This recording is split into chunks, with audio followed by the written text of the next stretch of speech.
Kalau kalian mendengar ayat-ayat Allah diingkari, yukfaru wa yustahza'u, dan diperolok-olok, kata Allah, fala taqudu mahum, jangan duduk bersama mereka. فَأَمَّا الَّذِينَ آمَنُوا فَيَعْلَمُونَ أَنَّهُ الْحَقُّ مِنْ رَبِّهِمْ. Beberapa ucapan yang harus kita hindari agar kita selamat dari laknat dan murka Allah. Jadi coba kita perhatikan ya, beberapa ucapan yang harus kita hindari agar kita selamat dari laknat dan murka Allah Subhanahu wa taala. Pertama yang harus dihindari adalah berdusta. Dusta itu dosa apa? Lisan ya, dusta. Berbohong, apalagi berbohongnya atas nama Allah. Coba lihat surat Al-An'am ayat 21 ya. Wa man adlamu mimman iftara 'ala Allahi kadiban aw kadzdzaba bi ayatihi innahu la yuflihudz zalimun ya. Dan siapakah yang lebih aniaya, lebih zalim daripada orang yang membuat-buat suatu kedustaan ya, iftara 'ala Allahi kadiban aw kadzdzaba bi ayatihi, membuat-buat suatu kedustaan terhadap Allah atau mendustakan ayat-ayatnya. Sesungguhnya orang-orang yang aniaya itu la yuflihudz zalimun, tidak akan beruntung, tidak akan mendapatkan keberuntungan. Jadi berdusta atas nama Allah ini adalah ucapan yang harus dihindari. Juga wala taqulu. Nah, di surat An-Nahl ayat 116 117 Allah mengatakan wala taqulu lima tasifu alsinatukum al-kadhiba hadza halalun wa hadza haramun. Janganlah kamu mengatakan terhadap apa yang disebut-sebut oleh lidahmu secara dusta. Hadza halal wa hadza haram. Ini halal, ini haram. Jadi kalau ada mengatakan halal dan haram, itu berat ya. Itu berarti mengatasnamakan Allah. Wala taqulu. Jadi hati-hati dalam berfatwa.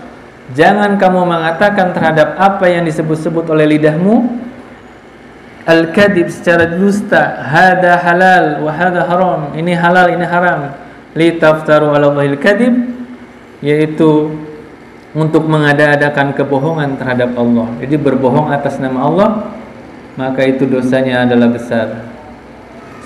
Sesungguhnya orang-orang yang mengada-adakan kebohongan terhadap Allah, di sini dikatakan la yuflihun, tidak akan beruntung, bahkan merugi. Jadi yang pertama yang dia harus dihindari adalah apa? Berucap bohong, berkata dusta, apalagi berdusta atas nama Allah. Yang kedua yang harus dihindari adalah membantah atau berpaling dari kitabullah atau sunnah Rasulullah Sallallahu Alaihi Wasallam. Jadi perbuatan ini harus dihindari. Membantah itu dengan apa? Dengan lisan. Perbuatan ini akan menyebabkan kemurkaan Allah Subhanahu wa taala, sehingga Allah membiarkan dia berkubang lebih lama di dalam kesesatan. Ini kita bisa lihat di dalam surat An-Nisa ayat 115 ya. Wa may yushaqiqir rasul, siapa yang menentang Rasul, mim ba'di ma tabayyana lahul huda, sesudah jelas kebenaran baginya. Terus wayattabi ghairu sabilil mu'minin, dan dia mengikuti jalan yang bukan jalan orang-orang beriman, orang mukmin, maka kata Allah nuwallihi ma tawalla, maka kami biarkan dia leluasa terhadap kesesatan yang telah dikuasainya itu. Terus wa nuslihi jahannam, dan kami masukkan dia ke dalam neraka jahanam, dan jahanam itu wasa'at masira, adalah tempat yang seburuk-buruknya, seburuk-buruk tempat. Jadi jangan gunakan lisan ini untuk menentang Allah dan Rasul. Kalau Allah sudah menetapkan satu kewajiban, maka kita tidak boleh menentang. Jadi ada orang yang belum sanggup, seorang wanita belum sanggup mengenakan jilbab, padahal hukum jilbab adalah wajib, dan itu sudah sepakati para ulama dan juga berdasarkan ayat Al-Quran ya. Lalu dia menentang ya, dan mengatakan bahwa jilbab tidak wajib. Jilbab tidak wajib. Itu hanya sekedar budaya Arab. Maka ini termasuk menentang ayat. Dalam ayat ini surat An-Nisa ayat 119, barang siapa yang menentang Rasul sesudah jelas kebenaran baginya dan mengikuti jalan yang bukan jalan orang beriman, wa yattabi' ghairas sabil mu'minin, maka Allah biarkan dia leluasa di dalam kesesatannya. Masya Allah, dibiarkan leluasa di dalam kesesatannya. Dan ancamannya wa nuslihi jahannam, dan kami masukkan ke dalam neraka jahannam, wa sa'at masira, dan jahannam itu adalah seburuk-buruk tempat. Yang kedua, jangan gunakan lisan itu untuk membantah Allah dan Rasulnya.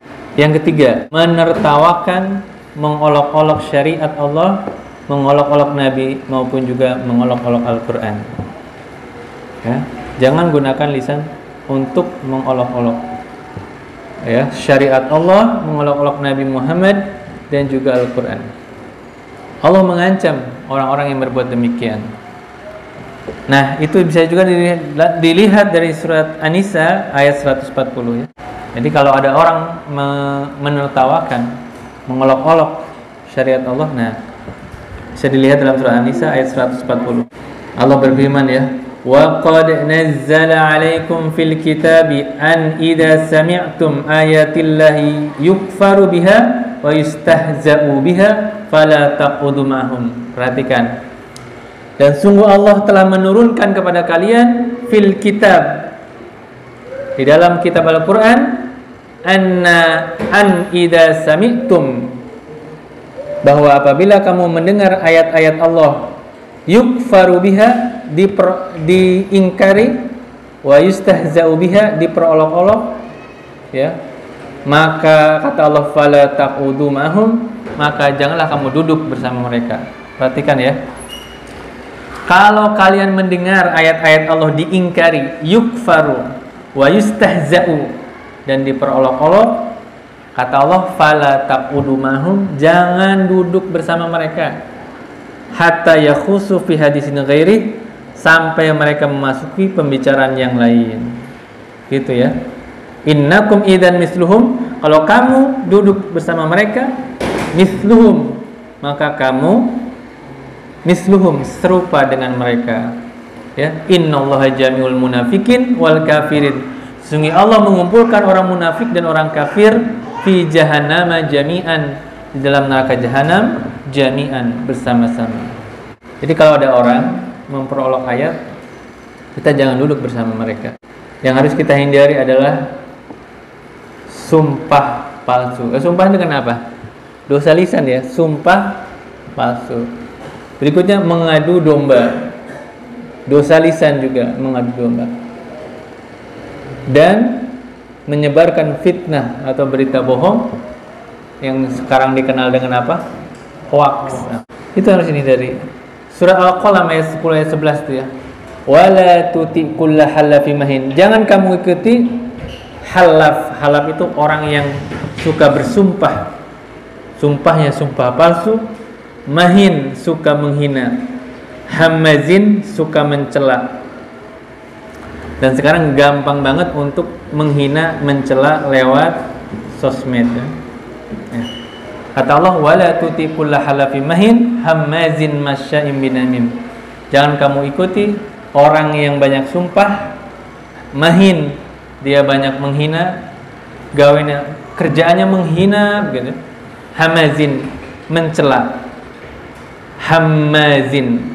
Jadi hamazin ini sigoh mubalaghah. Mencela itu sudah menjadi pekerjaan dia gitu. Hamazin. Jadi ayat ini turun berkenaan dengan orang kafir yang tiap hari kerjanya mencela Nabi gitu. Hanya menghina terus tiap hari. Jadi jangan gunakan sosmed itu untuk menghina, terus apa lagi? Mencela. Hamazin. Di ayat yang lain, wailul likulli humazatil lumajah.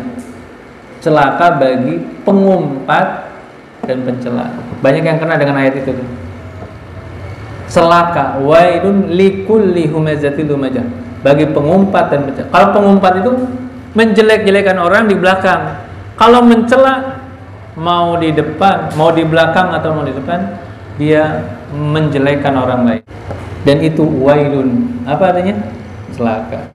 Dalam surat An-Nur, menuduh wanita yang baik-baik menuduh berzina itu dosanya sangat besar dan diancam walahum adabun adim, adab yang sangat pedih, adab yang besar. Allah berfirman dalam surah Al-Hujurat ayat 12, ya ayyuhalladzina amanu, nah, ijtanibu katsiran minadh-dhonn inna ba'dadh-dhonn ismun. Wahai orang beriman, jauhi oleh kalian prasangka, ya. Jauhi oleh kalian dzon, prasangka. Sesungguhnya sebagian prasangka itu adalah dosa. Inna ba'dadh-dhonn ismun, berprasangka buruk kepada orang. Wala tajassasu. Apa tajassus itu? Jangan kamu mencari-cari kesalahan orang lain. Jadi kalau kita benci orang, suka dicari-cari apa? Kesalahannya. Kalau orang dicari kesalahannya, pasti nemu ya kesalahan itu. Pasti nggak ada yang nggak. Pasti setiap orang itu memiliki kesalahan. Allah berfirman, wala tajassasu. Jangan kalian mencari-cari kesalahan orang. Kalau dicari pasti ada kesalahannya. Ya. Orang nggak yang ada yang sempurna, ya. Pasti ada kesalahan. Wala yaktab ba'dukum ba'dun, dan janganlah kamu menggunjing sebagian yang lain. Jadi ada ratu menggunjing, masya Allah ya. Nanti paling dulu masuk nerakanya, masya Allah. Wala yaktab ba'dukum ba'dun, dan janganlah kalian saling menggunjing sebagian kalian dengan sebagian yang lain. Ayuhibbu ahadukum ayakula lahma akhihi maitan, atau sukakah kalian memakan daging saudaranya yang sudah mati? Ya, membicara aib orang lain itu bangkai, maka tentulah kamu merasa jijik ya. Fakarihtumuhu wattaqullah, dan bertakwalah kepada Allah. Innallaha tawwabur rahim, sesungguhnya Allah itu Maha penerima taubat lagi Maha penyayang. Mudah-mudahan Allah menjaga lisan kita, menyelamatkan lisan kita supaya tidak tergelincir kepada jurang kehinaan. Jadi dengan lisan itu bisa meningkatkan derajat, tapi dengan lisan juga kita bisa jatuh ke dalam kehinaan. Summa yumitukum summa yuhyikum summa ilaihi turja'un.